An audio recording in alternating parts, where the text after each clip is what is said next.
यहीं हमारी धरती की गोद में एक ऐसी दुनिया है जहां लाइफ ही लाइफ है। एक हरा भरा पेड़ों का सागर जो साउथ अमेरिका के 9 देशों में फैला है, अमेज़न रेन फॉरेस्ट। ये कई मायनों में हमारी दुनिया का दिल है। इसकी धड़कन गूंजती है पत्तियों की सरसराहट में, अनदेखे जीवों की आवाजों में और इसके जीवन देने वाले पानी के लगातार बहाव में। ये विशाल जंगल 5.5 मिलियन स्क्वायर किलोमीटर से भी ज्यादा में फैला हुआ इवोल्यूशन का केंद्र है, धरती की 10 में से एक जानी मानी स्पीशीज का घर और हमारे ग्लोबल क्लाइमेट का एक पावरफुल रेगुलेटर। इसका साइज इतना बड़ा है कि सोच भी नहीं सकते।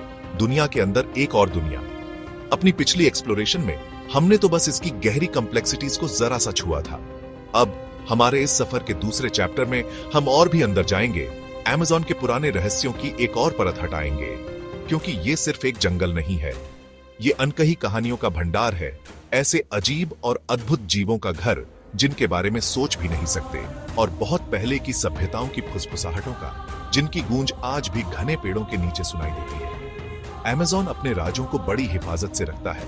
उन्हें सिर्फ उन्हीं को दिखाता है जो सब्र और इज्जत से आते हैं। एक ऐसी दुनिया की झलक दिखाता है जो हैरान और सोचने पर मजबूर कर देती है। तैयार हो जाइए, क्योंकि आगे का रास्ता कमाल के खुलासों से भरा है।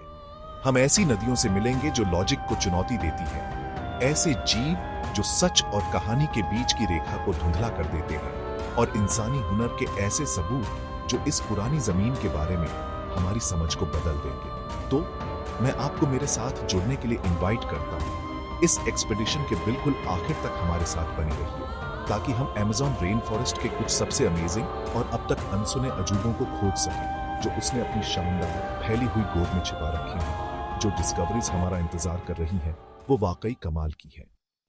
इस विशाल इकोसिस्टम के बिल्कुल बीच में बहती है नदियों की महारथी अमेज़न। 6400 किलोमीटर तक फैली हुई यह हमारी धरती की दूसरी सबसे लंबी नदी है, लेकिन वॉल्यूम के हिसाब से यह बिना किसी शक के सबसे बड़ी है। अगली 7 सबसे बड़ी नदियों को मिलाकर भी उससे ज्यादा पानी बहाती है। यह विशाल आर्टरी, घूमता हुआ सेडिमेंट से भरा जीवन का फीता, कॉन्टिनेंट के दिल से अपना रास्ता बनाती है। एक ऐसी डोमिनेंट फोर्स जिसने न सिर्फ लैंडस्केप को बल्कि हर उस जीव को आकार दिया है जो इसके पानी पर निर्भर है। ये अपनी एक अलग दुनिया है, एक चलती फिरती सांस लेती हुई चीज जो रेन फॉरेस्ट की लय तय करती है।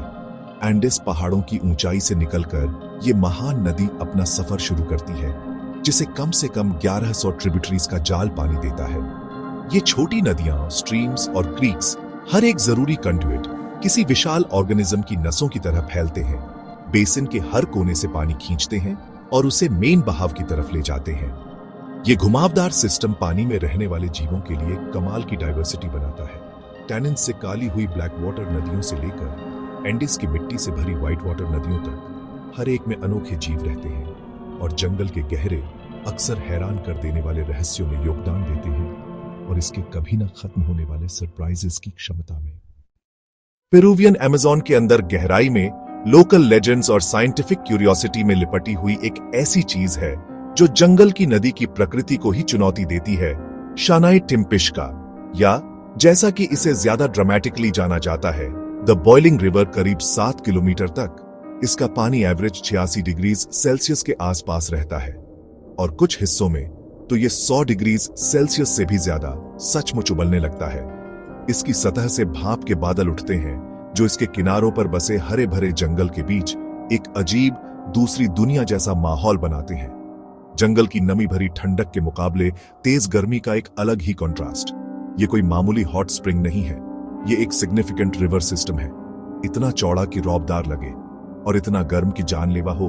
कोई भी बेचारा जीव, चाहे वो इंसेक्ट हो, रेप्टाइल हो या कोई छोटा मामल जो गलती से इसके खौलते पानी में गिर जाए, उसका तुरंत अंत हो जाता है, कुछ ही पलों में जिंदा पक जाता है। सदियों तक इसका होना एक लोकल शैमानिक लेजेंड थी, लेकिन साइंटिफिक इन्वेस्टिगेशन ने बताया है कि ये एक नॉन वोल्केनिक जियोथर्मल फीचर है, जहां फॉल्ट फेड हॉट स्प्रिंग्स पानी को इतना ज्यादा गर्म कर देते हैं। ये एक जोरदार याद दिलाता है कि सबसे जानी पहचानी जगहों पर भी धरती सचमुच हैरान करने वाले और खतरनाक तरीकों से सामने आ सकती है।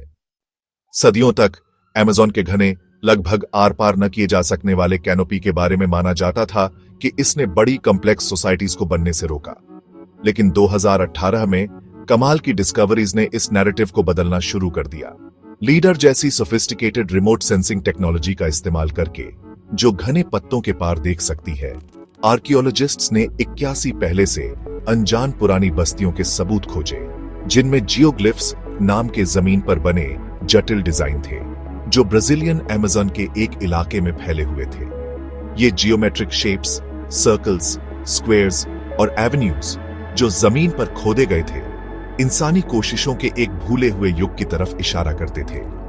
ये फाइंडिंग्स, जिनमें से कुछ 1250 एडी जितनी पुरानी है, एक हैरान करने वाली घनी आबादी वाली और ऑर्गेनाइज्ड सिविलाइजेशन का पता लगाती है, जो कभी यहां फली फूली थी, जिसने लैंडस्केप को उन तरीकों से बदला जिन्हें हम अब समझना शुरू कर रहे हैं। उन्होंने ऊंचे कॉजवेज बनाए, फॉरेस्ट्स को मैनेज किया और जमीन पर खेती की पहले सोची गई कम्युनिटीज से कहीं ज्यादा बड़ी और सोफिस्टिकेटेड कम्युनिटीज को सपोर्ट करते हुए। इन जियोग्लिफ्स का स्केल और प्रिसिजन, जो अक्सर सिर्फ हवा से ही पूरी तरह दिखाई देते हैं, एक ऐसे लोगों के बारे में बताते हैं जिन्हें अपने एनवायरनमेंट की गहरी समझ थी और जिनका सोसाइटल स्ट्रक्चर काफी कॉम्प्लेक्स था।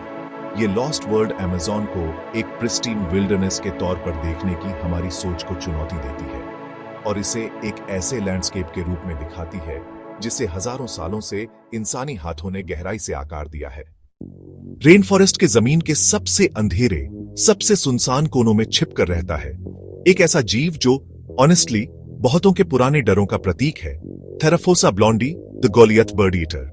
ये वजन और आकार में दुनिया की सबसे बड़ी मकड़ी है, मकड़ियों की दुनिया का एक असली बेहीमत। इसके पैरों का फैलाव 28 सेंटीमीटर या 11 इंच तक हो सकता है, लगभग एक डिनर प्लेट के बराबर, और शरीर का वजन 170 ग्राम से ज्यादा। इसकी मौजूदगी ही किसी सीजन्ड नेचुरलिस्ट के भी रोंगटे खड़े करने के लिए काफी है। इसके खतरनाक फैंग्स, जो दर्दनाक बाइट दे सकते हैं, इसकी डरावनी रेप्यूटेशन को और बढ़ाते हैं। इसके थोड़े गुमराह करने वाले आम नाम के बावजूद गोलियथ बर्ड ईटर आमतौर पर चिड़ियों का शिकार नहीं करती, हालांकि मौका मिलने पर यह छोटे पक्षियों को जरूर काबू कर सकती है। इसके खाने में आमतौर पर अर्थवर्म्स, इंसेक्ट्स, फ्रॉग्स, लिजर्ड्स और कभी कभी छोटे रोडेंट्स या स्नेक्स होते हैं। ये एक नॉक्टर्नल एम्बुश प्रेडेटर है जो अपने सेंसिटिव बालों पर निर्भर करता है ताकि आते हुए शिकार की वाइब्रेशंस का पता लगा सके। गहरी बरोज में रहते हुए, जो अक्सर दूसरे छोटे जानवरों से छीनी हुई होती है, ये जायंट स्पाइडर झाड़ियों की उस्ताद है। अमेज़ोनियन फॉरेस्ट फ्लोर की हमेशा रहने वाली धुंधलके में एक खामोश, सब्र वाला शिकारी। यहाँ जीवन की इनक्रेडिबल डाइवर्सिटी और कभी कभी इंटिमिडेटिंग स्केल का सबूत। बोटानिकल अजूबों से भरे जंगल में एक पेड़ अपनी अजीब और ऑनेस्टली नामुमकिन सी लगने वाली एबिलिटी के लिए सबसे अलग है, सोक्रेटिया एक्सोरहिजा, जिसे आमतौर पर द वॉकिंग पाल्म के नाम से जाना जाता है। इस कमाल के पेड़ में एक यूनिक रूट सिस्टम होता है, खंभों जैसी जड़ों का एक गुच्छा जो तने से जमीन से कई फीट ऊपर निकलता है, जिससे ये अजीब तरह से कई पैरों पर खड़ा दिखता है। ये अनयूजुअल मॉर्फोलॉजी सिर्फ दिखावे के लिए नहीं है, ये एक फैसिनेटिंग सर्वाइवल स्ट्रैटेजी की चाबी है जिसने इसे इसका चलने वाला नाम दिलाया है। जंगल में एक धीमी, लगभग न दिखने वाली माइग्रेशन। हालांकि पेड़ सचमुच खुद को उखाड़कर जंगल में टहलता नहीं है, ये एक तरह की लोकोमोशन जरूर दिखाता है। ये ऐसा करता है नई, लंबी जड़ें उगाकर उस दिशा में जहां ये जाना चाहता है, आमतौर पर ज्यादा सनलाइट या ज्यादा स्टेबल सोइल वाली जगहों की तरफ, और साथ ही दूसरी तरफ की पुरानी जड़ों को सड़ने देता है। महीनों और सालों में यह धीमी प्रक्रिया पूरे पेड़ को अपनी पोजीशन बदलने देती है, कभी कभी साल में 1 या 2 मीटर तक। यह बचने का एक धीमा, सोचा समझा नाच है। रेन फॉरेस्ट फ्लोर के कंपेटिटिव और हमेशा बदलते कंडीशंस के हिसाब से एडेप्टेशन का एक बोटानिकल मार्वल। अमेज़न के धूप छांव वाले नदी किनारों और स्ट्रीम्स के पास प्रकृति का एक सचमुच हैरान कर देने वाला कारनामा अक्सर देखा जा सकता है। यह इलाका है बेसिलिस्क लिजर्ड का, एक रेप्टाइल जिसने जीसस क्राइस्ट लिजर्ड जैसा दिलचस्प निकनेम पाया है, पानी की सतह पर दौड़ने की अपनी चमत्कारी लगने वाली एबिलिटी के लिए।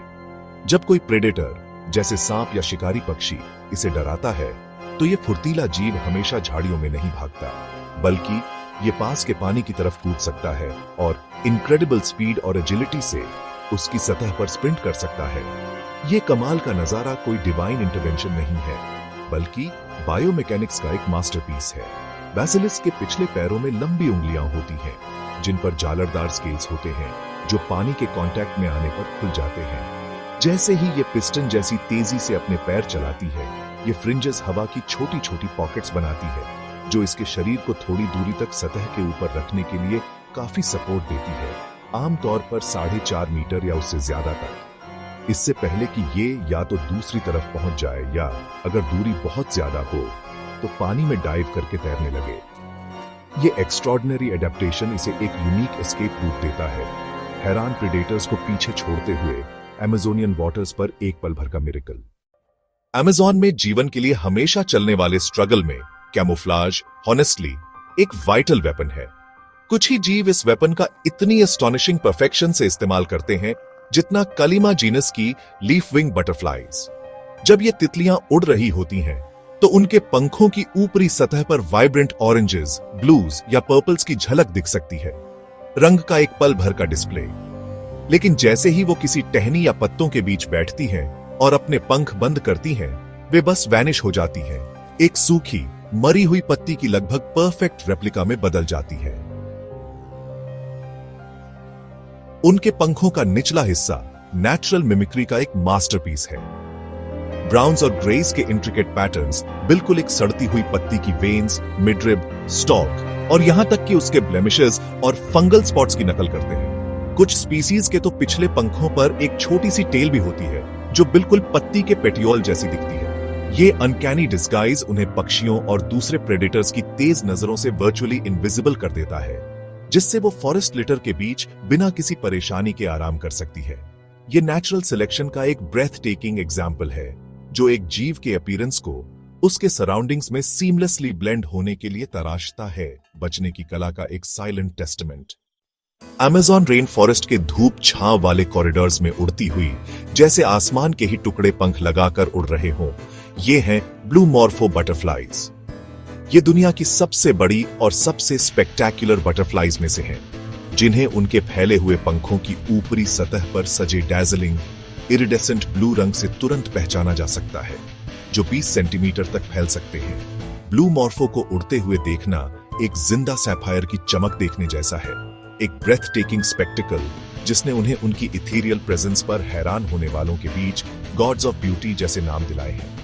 उनके नीले रंग की ब्रिलियंस, जैसा कि कोई सोच सकता है, पिगमेंट की वजह से नहीं है, बल्कि ये स्ट्रक्चरल कलरेशन का एक मार्वल है। पंख माइक्रोस्कोपिक स्केल्स से ढके होते हैं, जो इस तरह से परतदार होते हैं कि वो लाइट को रिफ्रैक्ट और रिफ्लेक्ट करते हैं, स्पेसिफिकली नीली वेवलेंथ्स को, जबकि दूसरों को एब्जॉर्ब कर लेते हैं। इससे वो शिमरिंग मेटालिक लस्टर पैदा होती है, जो तितली के हिलने और लाइट के एंगल बदलने पर अपनी इंटेंसिटी और ह्यू बदलती है। वे अक्सर एक कैरेक्टरिस्टिक बॉबिंग मोशन के साथ उड़ती हैं। चमकता हुआ नीला रंग उनके पंखों के नीचे के डल ब्राउन के कंट्रास्ट में शायद प्रेडेटर्स को कंफ्यूज करने के लिए या फॉरेस्ट की कॉम्प्लेक्स लाइट में राइवल्स और पोटेंशियल मेट्स को सिग्नल देने के लिए। अमेज़ोनियन फॉरेस्ट फ्लोर के हरे और भूरे रंगों के बीच एस्टॉनिशिंग कलर के छोटे छोटे जूल्स कूदते और चढ़ते हैं, द पॉइजन डार्ट फ्रॉग्स। ये एम्फीबियंस अक्सर इंसान के थंबनेल से बड़े नहीं होते, प्रकृति में पाए जाने वाले कुछ सबसे ब्रिलियंट और स्ट्राइकिंग ह्यूज से सजे होते हैं। Vibrant yellows, electric blues, fiery oranges और डीप रेड्स, अक्सर बोल्ड पैटर्न्स में। ये डैजलिंग डिस्प्ले एस्थेटिक अपील के लिए नहीं है, बल्कि एक स्टार्क वार्निंग है, एक फेनोमेनन जिसे अपोजेमेटिज्म कहते हैं, जो पोटेंशियल प्रेडेटर्स को सिग्नल देता है कि ये ब्यूटीफुल क्रीचर्स आसान शिकार बिल्कुल नहीं है। वे असल में प्रोफाउंडली डेंजरस हैं।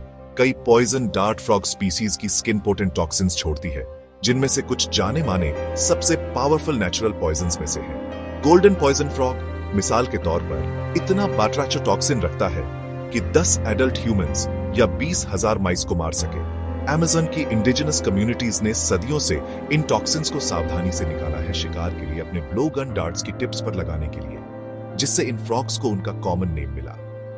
ये छोटे टॉक्सिक मार्वल्स इस बात का विविड इलस्ट्रेशन है कि रेन फॉरेस्ट लाइफ के इंट्रिकेट वेब में ब्यूटी और लिथैलिटी कैसे एक दूसरे से जुड़े हो सकते हैं, जो रिस्पेक्ट और एक कॉशियस डिस्टेंस की मांग करते हैं। फ्लोरा और फौना की इनक्रेडिबल बायोडाइवर्सिटी के अलावा अमेज़न इंसानी कल्चर्स की भी एक रिमार्केबल डाइवर्सिटी का घर है। अनुमान है कि लगभग 420 डिस्टिंक्ट इंडिजिनस ट्राइब्स आज भी इस वास्ट रेन फॉरेस्ट में रहती हैं। हर एक की अपनी यूनिक लैंग्वेज, ट्रेडिशंस और इस कॉम्प्लेक्स एनवायरनमेंट का गहरा एंसेस्ट्रल नॉलेज है। ये कम्युनिटीज अनगिनत जनरेशन से फॉरेस्ट के साथ हार्मनी में रही हैं। उनकी जिंदगियां इसकी रिदम्स और इसकी बाउंटी से गहराई से जुड़ी हुई हैं, इसके सीक्रेट्स की ऐसी अंडरस्टैंडिंग रखते हुए जिसे मॉडर्न साइंस अब अप्रिशिएट करना शुरू कर रही है। शायद सबसे एस्टोनिशिंगली, इन ग्रुप्स में माना जाता है कि 100 से ज्यादा ट्राइब्स वॉलंटरी आइसोलेशन में रहती हैं, जिनका आउटसाइड वर्ल्ड से बहुत कम या कोई कांटेक्ट नहीं हुआ है। ये अनकंटैक्टेड पीपल्स धरती पर बची कुछ लास्ट ट्रूली ऑटोनोमस कम्युनिटीज में से हैं, जो जंगल के सबसे रिमोट रीचेस में अपने ट्रेडिशनल वेज ऑफ लाइफ को बनाए रखना चुनते हैं। उनका एग्जिस्टेंस बहुत फ्रैजिल है, जिसे डिफॉरेस्टेशन, इलीगल माइनिंग और दूसरे एक्सटर्नल प्रेशर से खतरा है। उनके टेरिटरीज और उनके राइट टू सेल्फ डिटर्मिनेशन की रक्षा करना सिर्फ यूनिक कल्चर्स को बचाने का मामला नहीं है, बल्कि ह्यूमैनिटी की रिच टैपेस्ट्री के एक वाइटल पार्ट को सेफगार्ड करने का भी है, और उस डीप विजडम को भी जो वे फॉरेस्ट के बारे में रखते हैं। जैसे ही अमेज़न की हिडन रेल्म्स में हमारा ये सफर फिलहाल खत्म हो रहा है, हम एक प्रोफाउंड सेंस ऑफ वंडर से भर गए हैं, और शायद थोड़ी ह्यूमिलिटी भी। हमने जो कुछ भी देखा है, सभी एक्स्ट्रॉर्डिनरी एडेप्टेशंस और एंशिएंट सीक्रेट्स जो सामने आए हैं, हमें याद रखना चाहिए कि ये ग्रेट फॉरेस्ट आज भी अपनी एमरल्ड एम्ब्रेस में काउंटलेस मिस्ट्रीज छिपाए हुए है। साइंस के लिए नई स्पीसीज यहां एस्टोनिशिंग रेगुलरिटी के साथ डिस्कवर होती है, और एंशिएंट ह्यूमन स्टोरीज आज भी इसके लीफी श्राउड के नीचे से बाहर आने का इंतजार कर रही है। अमेज़न एक लिविंग लाइब्रेरी है, और हमने तो बस इसके कुछ सबसे कैप्टिवेटिंग चैप्टर्स को ही ब्राउज किया है। इस वाइटल इकोसिस्टम का फ्यूचर और इसके मिरियड लाइफ फॉर्म्स, इंक्लूडिंग इसकी आइसोलेटेड ह्यूमन कम्युनिटीज, सब एक डेलिकेट बैलेंस पर टिका है। इसका प्रिजर्वेशन सिर्फ एक रीजनल कंसर्न नहीं है, बल्कि एक ग्लोबल इंपेरेटिव है। हर डिस्कवरी इस इमेंस वैल्यू पर जोर देती है कि अगर हम इस इरिप्लेसेबल ट्रेजर को बचाने में फेल हुए तो हम कितना कुछ खो देंगे। अमेज़न कुदरत की पावर और इंजेन्युइटी का टेस्टमेंट है, इंस्पिरेशन का एक कांस्टेंट सोर्स, और हमारी प्लैनेट की हेल्थ का एक क्रिटिकल कंपोनेंट। अगर इन वंडर्स ने आपकी क्यूरियोसिटी जगाई है और हमारी दुनिया के इस इनक्रेडिबल हिस्से के लिए आपकी अप्रिशिएशन बढ़ाई है, तो प्लीज इस वीडियो को लाइक करने के बारे में सोचिए, इसे दूसरों के साथ शेयर कीजिए जिन्हें ये फैसिनेटिंग लग सकता है, और नेचर के मार्वल्स में और एक्सप्लोरेशंस के लिए हमारे चैनल को सब्सक्राइब कीजिए। आपका सपोर्ट हमें इन स्टोरीज को लाइट में लाते रहने में मदद करता है। इस एडवेंचर में हमारे साथ जुड़ने के लिए thank you. See you in the next video.